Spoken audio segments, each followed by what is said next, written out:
வியாழக்கிழமை பௌர்ணமி பூஜை. இந்த பௌர்ணமி பூஜை மிக சிறப்பாக வழமை போல 18 தடவைகள் சொர்ணாகர்ஷண வைரவருடைய அஷ்டகம் பாராயணம் செய்யப்பட்டு இங்கே சுவாமி வீதி வேலம் வந்து அனைவருக்கும் திருவருட்பிரசாதம் வழங்கப்படும். இந்த சொர்ணாகர்ஷண வைரவருடைய வழிபாடு இந்த ஆலயத்திலே மிகச் சிறப்பாக நடைபெற்று வருவது அனைவருக்கும் தெரிந்த விடயம். ஏனெனில் வேறு எந்த ஆலயத்திலும் இந்த சொர்ணாகர்ஷண வைரவர் இல்லை. இங்கேதான் அவர் எழுந்தருளி வைரவருடைய ஆலயத்திலே அவர் எழுந்தருளி அருளாட்சி செய்து கொண்டிருக்கின்றார். அவர் வருகின்ற பொழுது சிதம்பரத்தில் இருந்து பூஜையெல்லாம் செய்யப்பட்டு அனுக்கிரகத்தோடு வந்திருக்கக்கூடியவர். இங்கே வேண்டுகின்ற அடியவர்களுக்கெல்லாம் வரங்களை ஈந்து கொண்டிருக்கின்றார்.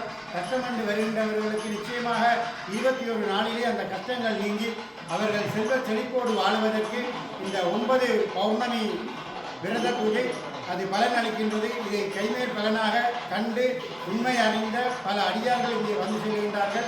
அதனைத் தொடர்ந்து 21ஆம் தேதி வைரவ பெருமானுடைய அபர அஷ்டமி திருவிழா மிக சிறப்பாக நடைபெறும்.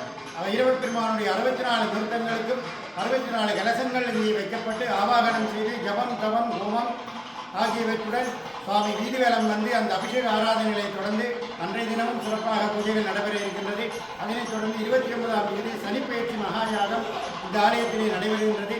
வைரவ பெருமானுடைய இருக்கக்கூடிய நவக்கிரகங்களில் இருக்கின்ற சனீஸ்வர பெருமான் வைரவ பெருமானுடைய பக்தர்களை கண்டிப்பதில்லை. ஏனென்றால் வைரவரை அவர் குருவாக வணங்குகின்றார். அதனாலே தான் இந்த ஆலயத்திலே இருக்கக்கூடிய நவக்கிரகங்களுக்கும் சனீஸ்வர பகவானுக்கும் மிக சிறப்பான ஒரு பலன் உண்டு. அதனாலே இங்கே வந்து இந்த பரிகார ஹோமங்களை செய்து இந்த சனீஸ்வரனுடைய பாதகமான பலனில் இருந்து விடுபட்டு ஜெய ஜெய கிரகா சுகஸ்திரஸ்தானே சுபைதர சுபபல பிராப்திகர சித்தியர்த்தம் என்று சொல்லக்கூடிய அந்த மந்திரங்கள் வாக்கியங்களுக்கு இணைவாக அந்த பலனை பெற்று சுகமாக வாழ வேண்டும் என்று வாழ்த்தி இப்பொழுது இன்றைய தினம் உபயம் செய்து கொண்ட அருளீஸ்வரன் அவர்களுக்கும் அவர்கள் குடும்பத்தார்களுக்கும் ஆலயத்தின் சார்பில் நன்றிகளை தெரிவித்துக் கொண்டு இப்பொழுது சண்டேஸ்வர பூஜையை தொடர்ந்து திருவருட்பிரசாதம் அனைவருக்கும்